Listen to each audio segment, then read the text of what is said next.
안녕하세요. 교육 디렉터 김반성 목사입니다. 한 주간 잘 지내고 계셨죠? 오늘 또 웨스트민스터 소요일의 문답 계속해서 진행해 볼 건데요. 오늘은 7번째입니다. 하나님의 창조에 대해서 좀 생각해 볼까 합니다.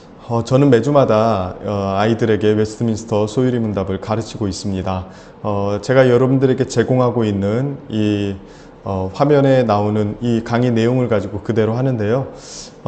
생각보다 아이들이 잘 이해하는 것 같아요. 지난번에는 삼위일체 하나님에 대해서 이야기했었는데 꽤 재밌는 시간들을 보냈습니다.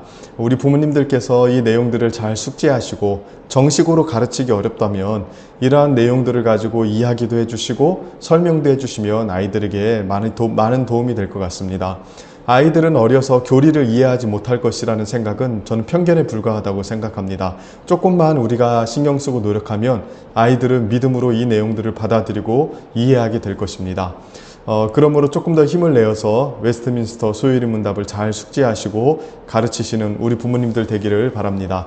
그럼 오늘 강의 시작해 보도록 하겠습니다. 오늘 강의는 하나님의 창조에 대한 내용입니다. 복습을 먼저 해볼까요? 하나님의 창조. 지난번에 하나님은 어떻게 계시는가에 대해서 생각해 봤죠. 하나님은 삼위일체로 계신다. 그럼 이 삼위일체 하나님이 어떤 일을 하십니까? 어떤 일을 하시는가에 대해서 가장 첫 번째 나오는 게 뭐죠? 작정입니다. 하나님이 어떤 일을 실제적으로 시행하기에 앞서서 모든 일을 영원전부터 계획하신다고 하셨죠. 이 계획에서부터 하나님의 역사가 시작이 되는 겁니다. 그래서 작정이라는 게 가장 먼저 나옵니다. 그러면 오늘 해야 될 질문은 이런 겁니다. 하나님께서 세우신 이 작정, 이 계획을 어떻게 이루시는가? 어떻게 이루시는가?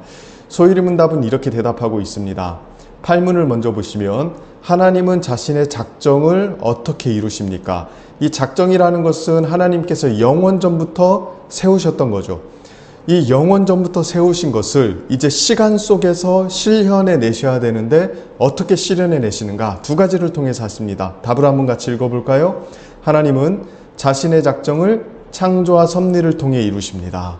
하나님께서 영원전부터 가지고 계셨던 그 계획을 두 가지를 통해서 이루신대요. 첫 번째로는 창조이고 두 번째로는 섭리입니다. 창조는 하나님께서 이 세상을 만드신 것입니다.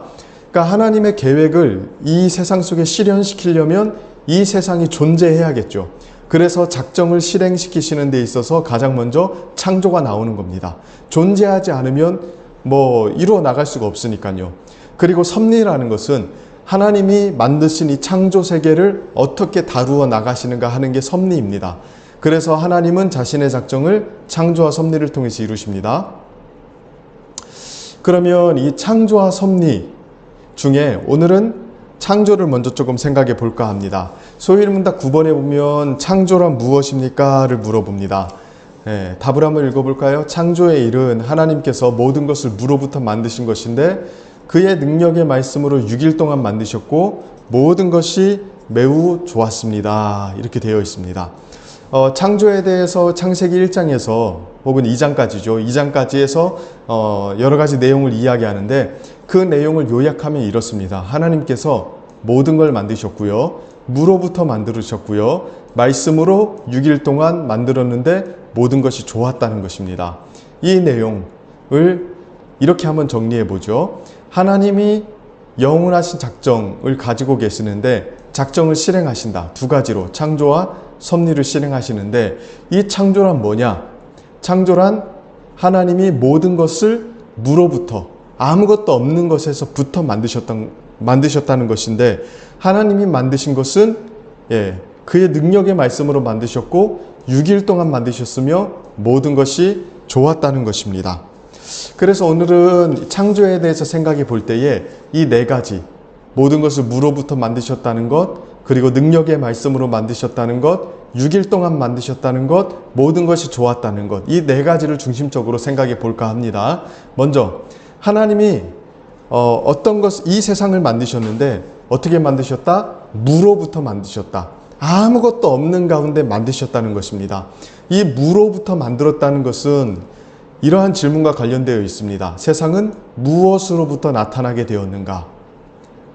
여기에 대한 기독교적 답변은 이렇습니다. 아무것도 없는 것에서부터 나타났다입니다. 무로부터 나타났다입니다. 그런데 세상에서 통용되는 여러 가지 사상과 철학, 과학은 그렇게 이야기하지 않습니다. 수많은 철학자들 그리고 과학자들이 많은 이러한 질문에 대해서 세상은 도대체 어디서부터 생겨나게 되었을까에 대해서 많은 내용으로 이야기했어요. 고대 철학자들은 세상은 물로부터 나타나게 되었다, 불로부터 나타나게 되었다, 원소들로부터 태어나게 된 것이다, 뭐 이런 여러 가지 이야기들, 뭐 플라톤 같은 사람들은 이데아에서부터 이 세상이 나타났고 이 세상은 이데아의 그림자에 불과하다, 뭐 이런 온갖 얘기들을 다 했거든요. 이런 것들을 딱 종합해 봤을 때 세상은 무엇으로부터 나타나게 되었는가라는 질문을 두 가지로 답할 수 있습니다. 두 가지 입장이 있어요. 먼저 원래부터 세상은 있었다는 견해입니다. 그러니까 적어도 이건 뭐냐면 원래부터 이러한 완성된 세상이 뚝딱 있었다는 이 말이 아니라 뭔가 원래부터 뭔가가 있었고 이것으로부터 세상이 발전해 나가고 변형되고 꽃피기 시작했다는 겁니다. 그리고 두 번째 입장은 무로부터 아무것도 없는 것에서부터 인격적인 신이 창조했다는 것입니다. 이 원래부터 세상이 있었다는 것은 두 가지입니다. 하나는 물질적인 것에서부터 세상이 생겨나게 되었다라고 이야기하는 입장이 있고요. 두 번째로는 정신적인 것에서부터 세상이 나타나게 되었다는 입장이 있습니다. 그러니까 세상은 원래부터 있었다라는 이 입장은 다시 말씀드리지만 지금 우리가 보고 있는 이 세상, 우주 만물이 원래부터 이 모양 이대로 딱 있었다라는 것을 말하는 게 아니라 어떤 물질적인 것에서부터 변형되고 발전해서 이렇게 되었다라고 설명하거나 아니면 어떤 정신적인 것이 영원 전부터 있었는데 이 정신적인 것이 이렇게 저렇게 발전되어서 이렇게 되었다라고 보는 겁니다. 그러니까 이런 두 가지 입장이 있습니다. 먼저 이 입장들을 좀 생각해 볼 텐데요. 자, 첫 번째로 물질에서부터 세상이 있게 되었다라고 이야기하는 사람들이 있습니다. 논리를 따라가면서 이야기하자면 첫 번째로 물질이라는 것은 원래부터 있었다라고 보는 것이죠. 그게 뭐 원자든 분자든 뭐든 간에 어쨌든 물질적인 게 뭔가가 있었어요. 그리고 이 세상에 존재하는 모든 것은 물질적인 것이 변형되거나 발전되어서 있게 되었다는 겁니다. 그러니까 물질적인 게 하나 있었고 뭐 원자든 뭐든 간에 뭐가 있었고 지금 우리가 보는 거는 이 물질적인 것이 변형되고 발전되어서 이렇게 되었다고 보는 것입니다. 우리가 지금 가지고 있는 사람의 영혼이라든가 인격이라든가 이런 것도 이런 물질의 작용 중에 하나라고 보는 거예요. 사실 심리학이나 정신의학에서 이렇게 가르치는 경우도 있거든요. 인간의 영혼, 영적인 것, 그거 중요하지 않다. 존재하지 않는다. 다 물질이나 화학적 반응 중에 하나이다. 내가 누군가를 사랑하는 것도 신체적인 물질의 작용 중에 하나이지 뭐 영혼이나 뭐 감정이나 이런 것은 사실은 존재하지 않는 거다. 다 물질로 환원시켜서 설명할 수 있다라고 이야기하는 겁니다. 그래서 결론적으로 이 사람들은 사람에게 중요한 것은 물질적인 게 충족되는 거다. 물질적인 게 적절하게 충족이 되면 사람은 컨트롤이 가능하고 또 완벽스럽게 만족스러운 삶을 살 수 있다라고 보는 거예요. 이런 걸 가리켜서 유물론이라고 이야기합니다. 유물론. 물질만 존재한다. 이 사람들은 기본적으로 인격적인 하나님을 부인하겠죠. 반대로 정신이 원래부터 있었다. 그리고 모든 것은 정신에서부터 발전한 것이다라고 이야기하는 사람들이 있습니다. 이건 조금 와닿지 않을 수도 있는데요. 어쨌든 주요 사상 중에 하나입니다. 원래부터 있었던 것은 정신이다. 그리고 이 세상의 모든 것은 정신적인 뭔가의 변형이고 발전이다라고 이야기합니다. 심지어 물질적인 것 있죠. 해, 별, 달, 나무 이런 것들도 다 어떤 정신적인 것이 물질화되어서 나타난 것이다. 이렇게 보는 겁니다. 그러니까 이 정신은 어떻게 보면 신적인 것이지만 성경에서 말하는 인격적인 하나님을 가리키는 건 아니에요. 그러니까 어떤 모호한 신적인 뭔가가 있었는데 그런 것이 자기를 실현해 나가면서 역사를 통해서 자기를 나타내기도 하고 물질을 통해서 자기를 나타내기도 한다는 겁니다. 그래서 모든 것은 신의 다른 모습이다. 혹은 정신의 다른 모습이다라고 보는 겁니다. 이런 견해가 결론적으로 범신론으로 귀착이 되는 거죠. 범신론. 모든 게 신이다. 모든 게 정신이다. 이렇게 보는 거예요. 그래서 인간도 말이죠. 인간도 신의 변형, 신의 자기 실현 이렇게 보는 것입니다. 드레핀 꽃이나 풀 같은 것도 뭐 신의 한 부분이다. 신이 변형되고 발전한 거다 라고 보는 거예요. 그래서 그 불교 같은 게 살생을 금하지 않습니까? 이유가 뭔지 아십니까? 이 범신론 때문에 그렇습니다. 모든 게 신이라고 보기 때문에. 동양 사상들에서 이러한 범신론이 자주 발견돼요. 옛날에 방영했던 영화 중에 뭐 모노노키 히메 같은 일본 영화 뭐 이런 것들은 다 범신론 사상을 기초에 두고 있는 겁니다. 자, 신을 이야기한다고 해서 이 사람들이 하나님을 믿냐? 그렇지 않습니다. 인격적인 창조주 하나님은 부인합니다. 역시나. 그냥 애매모호한 신, 어떤 정신, 절대정신 이런 것들을 인정하지 성경에 나오는 창조주 하나님을 인정하진 않습니다. 서양 철학사에서 범신론을 대표적으로 주장한 사람은 스피노자인데 스피노자는 나름대로 기독교 신자라고 이야기하고 기독교에 대해서도 여러 글들을 쓰긴 했는데요. 결국에는 범신론자였습니다. 어쨌든 이 두 가지 입장이 있는 거죠. 예, 물질과 정신. 이 두 가지가 원래부터 있었던 거다. 근데 이 질문에, 이러한 내용에 대해서 우리는 질문해 볼 수 있어요. 도대체 이 물질과 정신은 그럼 어디서부터 생긴 거냐? 물질이 원래부터 있었다? 그럼 이 물질은 도대체 어떻게 생겨난 거냐? 정신, 어떤 절대정신, 이런 것들이 뭐 있었다? 그럼 이거는 도대체 어디서부터 생겨난 거냐? 인격적인 어떤 하나님이 아니라 뭐 어떤 모호한 에너지, 정신, 뭐 비인격적인 힘, 이런 것들이 이제 있었다는 거 아닙니까? 그럼 도대체 이건 어디서부터 생겨난 것인가? 이런 질문을 해볼 수가 있는 것이죠. 오늘날 과학에서는 이 빅뱅 이론을 이야기합니다. 대폭발, 빅뱅 대폭발로 인해서 뭐 우주 삼라만상이 생겼다. 뭐 유물론의 한 형태일 수도 있고요. 또 범신론을 여기다 적용시켜서 이야기하기도 합니다. 근데 어쨌든 간에 그럼 또 한번 질문해 볼 수 있죠. 도대체 이런 폭발은 어떻게 생긴 거냐? 아무것도 없다. 무에서부터 세상이 창조되었다라고 이야기하려면 무라는 건 뭐냐면 시간도 없고 공간도 없는 게 무예요. 예. 그러면 공간이 없어. 공간이 없으면 아무것도 존재할 수 없는 거 아닙니까? 이러한 폭발, 대폭발 같은 경우도 빅뱅 같은 경우도 공간이 있어야만 일단은 설명할 수 있는 개념입니다. 그리고 이 무작위적인 폭발에 의해서 규칙적이고 어떤 정돈되고 정교한 세상이 착 창조되었다고 이야기하는 건 저는 조금 논리적으로 굉장히 많은 모순과 비약이 있다고 생각을 하거든요. 근데 어쨌든 폭발이 있으려면 공간이 있어야 돼요. 공간이라는 개념도 있어야 되고 시간이라는 개념도 있어야 됩니다. 근데 자, 아무것도 없는 상태에서 뭔가가 생겼다라는 건 아무것도 없다라는 건 공간도 없고 시간도 없다는 걸 의미하는 거거든요. 그래서 기독교는 여기에 대해서 이렇게 대답을 합니다. 무로부터 하나님이 세상을 창조했다고 이야기합니다. 무, 예, 시간도 없고 공간도 없는 개념입니다. 시간도 없고 공간도 없기 때문에 물질 있을 수 없어요. 모호한 정신 있을 수 없어요. 범신론자들이 이야기하는 정신은 신이 아닙니다. 정신이 어떤 시간의 흐름을 통해서 자기를 실현해낸다고 이야기하기 때문에 시간이라는 개념이 반드시 필요합니다. 범신론자들이 정신을 설명하기 위해서는 그 성경은 무에서부터 하나님이 창조했대요.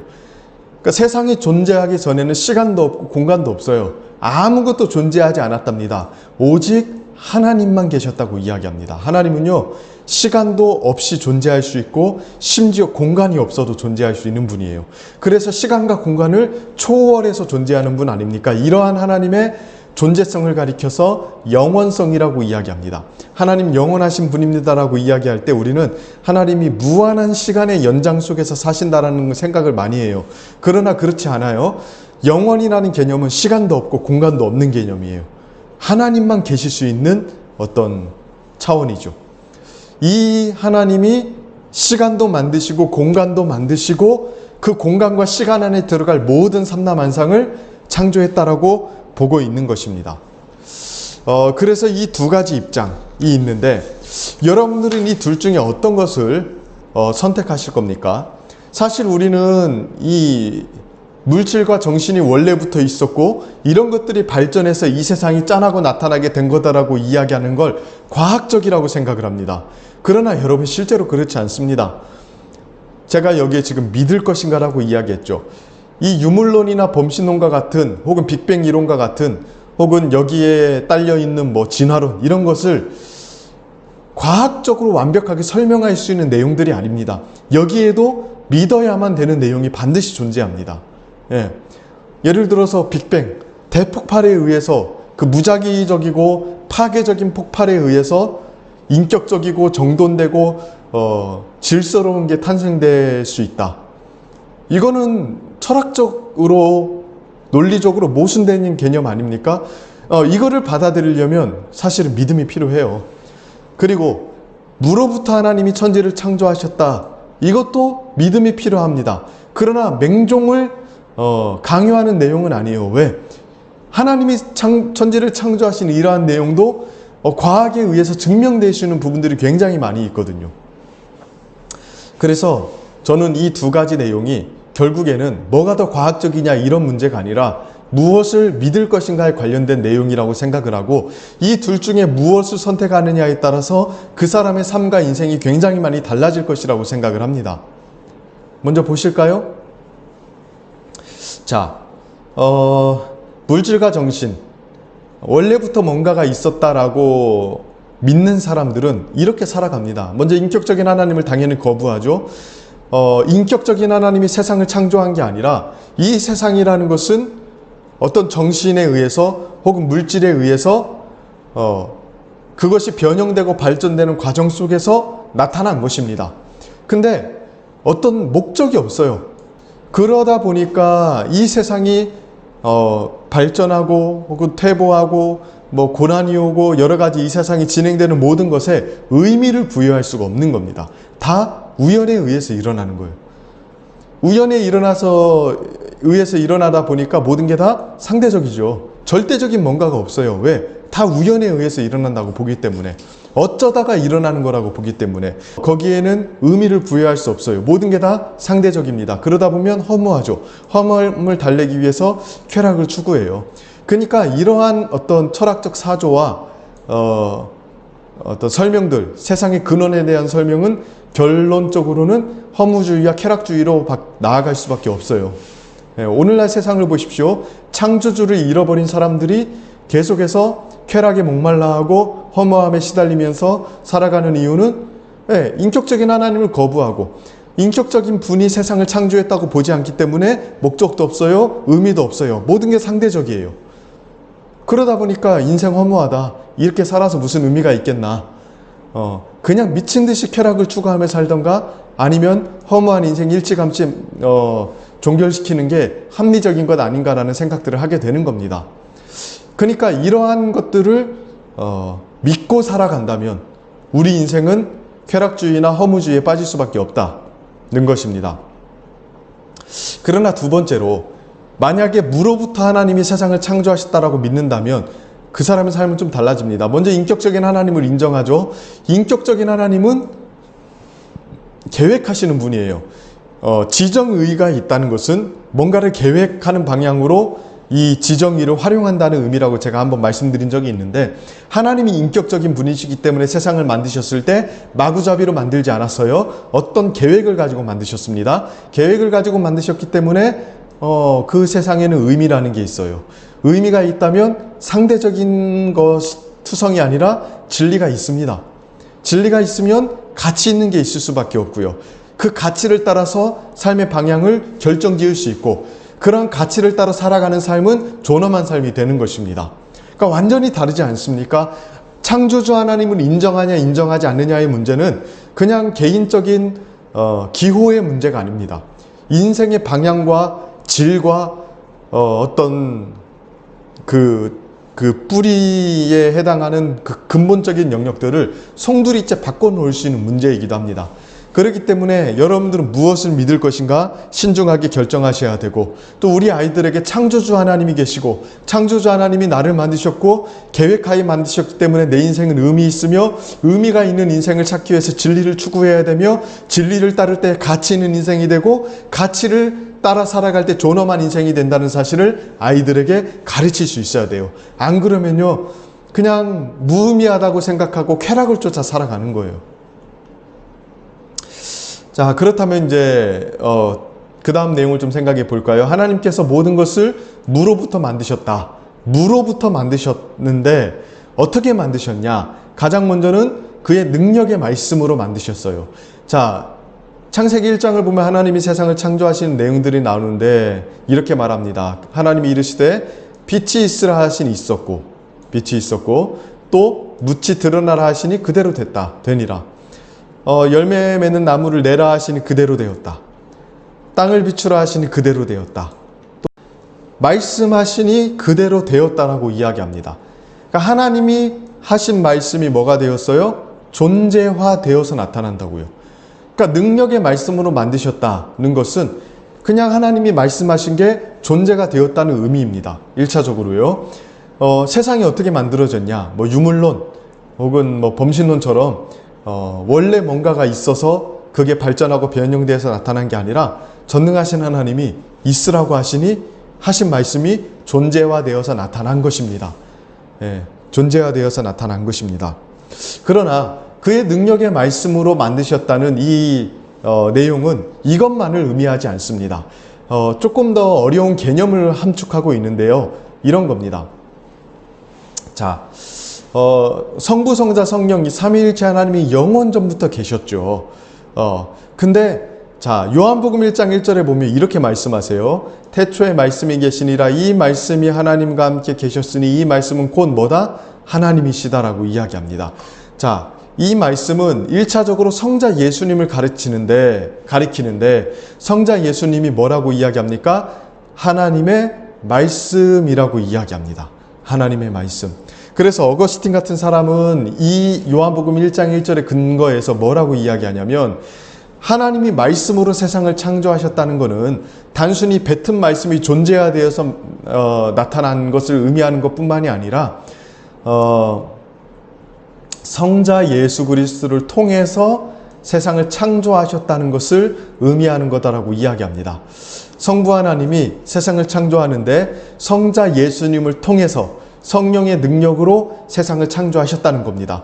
그래서 이 창조의 활동은 성부, 성자, 성령 하나님, 삼위일체 하나님이 전적으로 함께 역사하신 사역이라고 가르치는 것이죠. 뭐 성경을 봐도 성자 예수님을 이 창조와 관련해서 이야기하는 내용들이 좀 덜어 있어요. 예를 들어 히브리서 1장 3절을 보실까요? 이는 하나님의 영광의 광채시요 그 본체의 형상이시라. 그의 능력의 말씀으로 만물을 붙드시며 죄를 정결하게 하는 일을 하시고 높은 곳에 계신 지극히 크신 이의 우편에 앉으셨느니라. 자, 예수 그리스도가 그의 능력의 말씀으로 만물을 붙드신대요. 자, 이 창조 세계를 예수님이 붙드신다고 이야기합니다. 또 고린도전서 8장 6절을 보시면 그러나 우리에게 하나님 곧 아버지가 계시니 만물이 그에게서 났고 만물은 그에게서 났고 우리도 그를 위하여 있고 또한 주 예수 그리스도께 계시니 만물이 그로 말미암고 우리도 그로 말미암았느니라. 이 말미암다는 말이 헬라어로 디아라는 말인데 through 혹은 by라고 번역이 되는데 뭐뭇에 의해서라고 이야기할 수도 있고 무엇을 통하여라고도 이야기할 수 있어요. 그러니까 이 세상 만물이 성자 예수님으로 말미암아 성자 예수님을 통해서 나타나게 되었다는 거예요. 그러니까 성자 예수님은 이 세상의 창조와 무관하신 분이 아니시죠. 그래서 이 세상이 능력의 말씀으로 만들어졌다라고 이야기할 때 단순히 말씀이 존재화되었다라고 단순히 생각할 것을 넘어서서 성자 예수님 그리고 더 나아가 성령 하나님까지 이 삼위일체 하나님의 역사에 의해서 만들어졌는데 성자 예수님은 창조의 중보자로서 성자 예수님을 통해서 세상이 창조되었고 성령 하나님은 그 창조를 실제적으로 이루시고 유지하시고 생명을 공급하시는 이로서 역사하셨다는 것을 기억하셔야 됩니다. 조금 어려운 개념이긴 하지만 어쨌든 말씀으로 만드셨다는 것은 안에는 이러한 해석이 존재한다는 것을 기억하시기 바랍니다. 또 두 번째로 어떻게 만드셨냐? 6일 동안 만드셨습니다. 하나님이 그 지으신 모든 것을 보시기에 심히 좋았더라. 저녁이 되고 아침이 되니 이는 여섯째 날이니라. 자, 창조를 하시는데 며칠이 걸린 겁니까? 여섯째 날이라고 하니까 6일이 걸린 겁니다. 근데 이 6일에 관련된 내용에 대해서 조금 첨예한 대립들이 있습니다. 특히나 요 근래에 더 그랬는데, 이 여섯째 날을 세 가지 관점에서 보는 경우가 있어요. 첫 번째로는 진화론의 관점에서 여섯째 날을 막 보는 사람들이 있고요. 창조 진화론의 관점에서 보는 사람이 있고요. 전통 창조론의 관점에서 보는 사람들이 있습니다. 일단은 진화론이란 뭐냐? 예, 이런 그림 많이 보셨죠?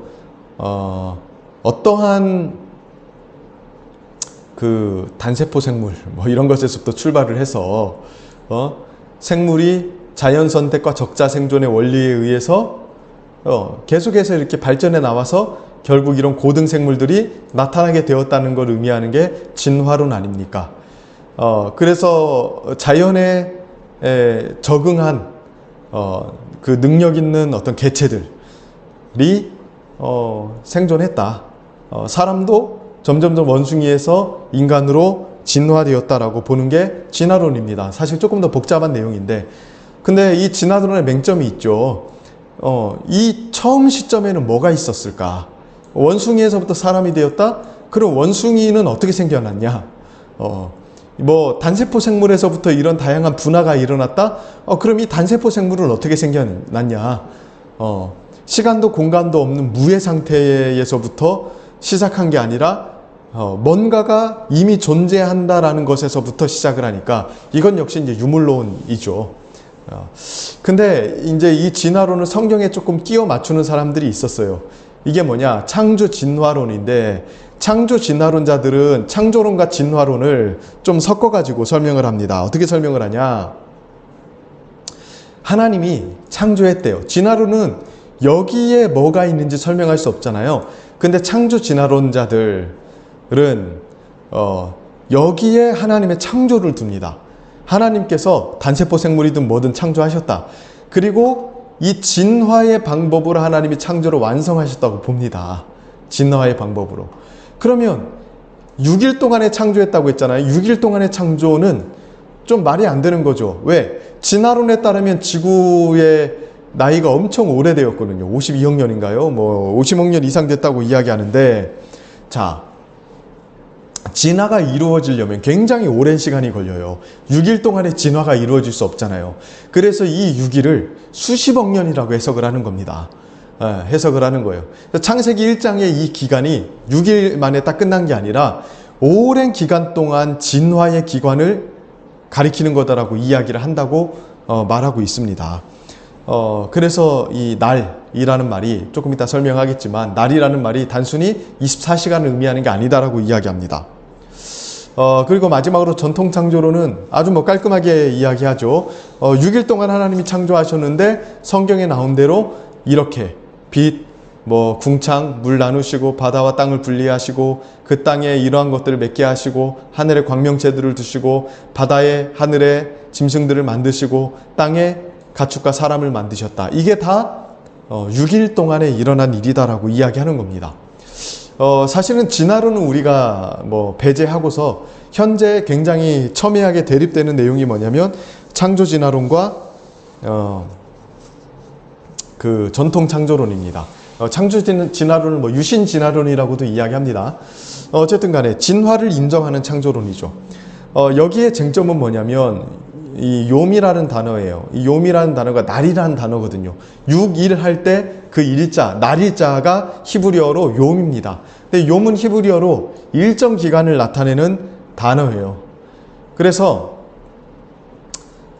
이 유신진화론, 창조진화론은 이 일정 기간이 짧은 하루가 아니라 긴 기간이다 라고 이야기하면서 거기에 대한 다양한 증거들을 이렇게 가져옵니다.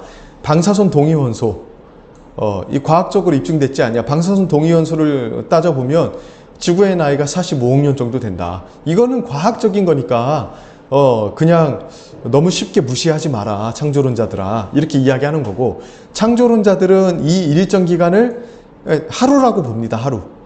그리고 이 하루라고 보는 이 입장은 성경의 해석의 지지를 받는다고 이야기합니다. 왜냐하면 그 욤이라는 단어의 용례를 구약 성경에 다 살펴보면 거의 대부분 하루라는 날을 가리키기 위해서 사용이 되었고요. 일정 기간을 나타내는 단어이긴 한데 이렇게 진화의 기간처럼 긴 기간을 가리키는 말이 아닙니다. 욤이라는 단어 자체가. 그리고 또 창조론자들은 과학적인 한계를 지정합니다. 그러니까 방사선 동위원소로 이렇게 반감기라고 하죠. 그 반감기를 뭐 따져서 저는 뭐 잘은 모르는데요. 하는 게 마냥 정확한 것만은 아니다. 약간의 오류가 있고 심지어 그런 오류들이 많이 발견되고 있다라고 이야기합니다. 그래서 짧은 지구론이죠. 45억 년까지는 아니고 한 1, 2만 년 정도 됐을 것이다라고 이야기를 하는 겁니다.